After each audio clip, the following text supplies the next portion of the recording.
विश्वास या वधामागे काही व्यक्तिगत आकस नव्हता, कारण फक्त राजकीय आणि राजकीय तुम्ही मी तुमच्या वडिलांचा वध केला, पण विश्वास केला त्यांचा अवमान किंवा अपमान नाही. पिस्तुलाचा जाब ओढण्यापूर्वी त्यांनी केलेल्या देशसेवेबद्दल त्यागाबद्दल मी त्यांना वंदन केले. मी त्यांचा वध केला, पण उपमर्द नाही केले. एका योद्ध्याला जो मृत्यू अपेक्षित असतो तोच मी त्यांना पण हिंसेची व्याख्या आपण कशी करावी देवीदासजी? स्वहित स्वसंरक्षण यासाठी केलेल्या हत्येला जर आपण हिंसा म्हणणार असाल तर समरांगणावर सैनिकांनी काय करायचं? बंदुकींच्या गोळ्यांचा जबाब गुलाबांच्या फुलांना द्यायचा का? तर पायाची आग मस्तकात पोचते देवीदासजी, पण पोट तर मस्तकात जवळ आहे आणि पोटातील आग मस्तकात लवकर पोचली तर त्यात नवल काय? निर्वासितांच्या पोटातील आग माझ्या मस्तकात शिरली देवीदासजी. शेवटी अहिंसा म्हणजे काय? समोरून शत्रू दार करून आल्यावर हिंसा करू नकोस, दुसरा काळ पुढे कर, शस्त्र खाली ठेव अशी सांगणारी अहिंसा म्हणजे स्वकीयांची हत्या हिंसाच नव्हे का? पण हत्या वाईटच. अच्छा शेख साहेब, तुमच्या कमरेला पिस्तूल लटकवलेला आहे. तुमच्या सर्व्हिस मध्ये तुम्ही कधीतरी ते वापरलं असणार. हो 2-3 वेळा वापरला असेल. तुमच्यासारख्या अनुभवी माणसाच्या गोळीनं कधीतरी वेळ घेतला असणार. पण ती माणसं वाईट होती विचार वाटते. अच्छा, हत्येची वाईट हत्या आणि चांगली हत्या असे 2 प्रकार तुम्हाला मान्य आहेत का? म्हणत तुम्ही माझ्या वडिलांना? देवीदासजी, ही वेळ ही चर्चा करण्याची नव्हे. आज तुमच्या कुटुंबियांना तुमच्या सहवासाची जास्त गरज आहे. तुम्ही त्यांच्या जवळ असाल तर त्यांचं दुःख थोडं तरी हलकं होईल. मला काही आजच फाशी देत नाही. खूप काय त्याला आपल्या गाठी भेटी होती, आपल्या चर्चा होती. पण आता निघा प्लीज.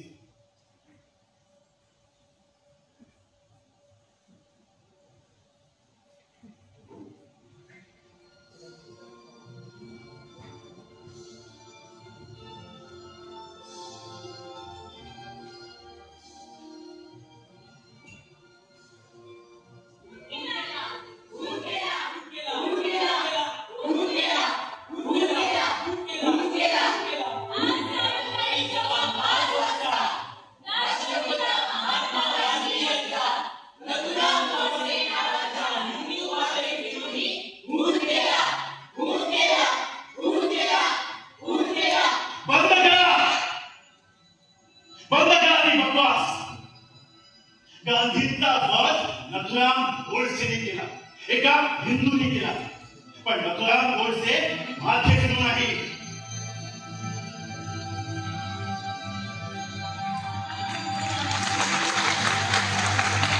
जायचं मलाही जीवावर आला, पण मग मी विचार केला. मी दुपारी जागा होतो, पिस्तूल साफ करत होतो. त्यात गोळ्या भरत असताना त्यांनी वामकुक्षी घेतली असेल कदाचित. माझं कर्तव्य सायंकाळी 5:15 आणि हो त्याच वेळी त्यांच्या कर्तव्याला सुरुवात. मग ते जागले थोडे काय केलं. शांत झोप लागली मला.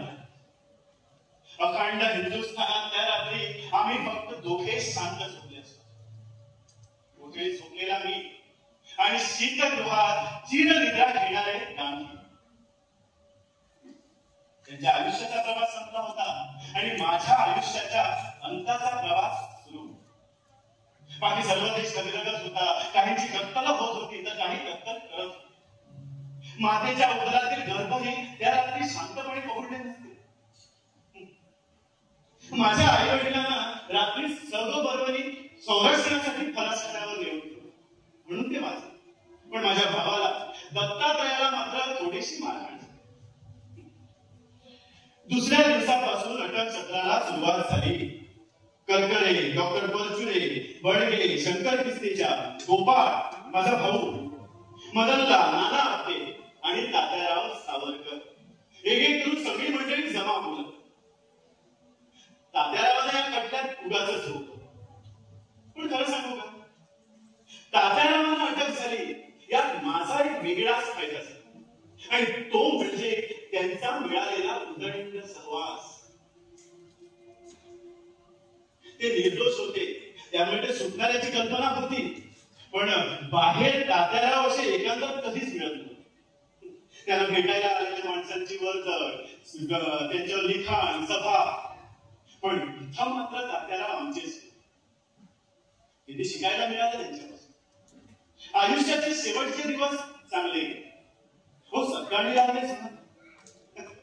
मृत्युंजय असतो, त्यांच्या सावलीत सुद्धा मृत्यूची सावली सुद्धा अंगात करून उभी राहते. एकदा आम्ही असेच सगळे गप्पा मारत बसलो होतो. इतक्या एक सिनियर जेलर रामसाठी आहे. आम्हा सगळ्यांना एक एक मुख्याचं कार्ड दिलं होतं. त्यावर बंधाची कैद्याची नावं, त्याला लागलेली कलम, अशी सगळी माहिती असायची. तो जेलर पुढे आला तेव्हा तात्याला उठले आणि उभे राहिले आणि त्यांनी ते कार्ड उचलून आपल्या छातीशी. तो जेलर उठला आणि म्हणाला, सावरकरजी क्या कर रहे हैं? तेव्हा तात्याराव म्हणाले, क्या कर रहा हूं? ये तो जेल का कानून है, वही तो मैं कर रहा हूं, मगर और लोग भी तो है, वो नहीं खड़े रहे. त्यावर तात्याराव म्हणाले, अरे वो तो बच्चे है, मैं दोबारा हूं. जेलमध्ये दुसऱ्यांदा येणाऱ्या कैद्याला दुबारा म्हणतो. तात्याराव खरंच दुबारा.